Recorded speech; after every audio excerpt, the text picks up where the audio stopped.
उस देश में लगता है अदालत नहीं होती, उस देश में लगता है अदालत नहीं होती, जिस देश में इंसान की हिफाजत नहीं होती।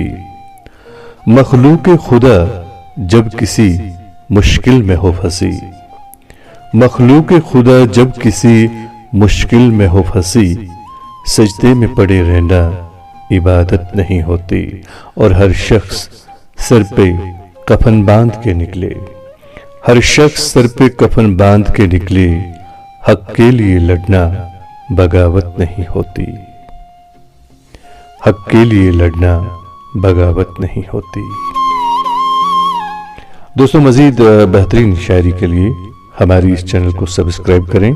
अगर आप लिखते हैं, शायरी का शौक रखते हैं और आप चाहते हैं कि आपकी गज़ल भी इसी तरह से हमारे चैनल पर शाया हो, तो आप हमारे व्हाट्सएप पे हमें मैसेज कर सकते हैं।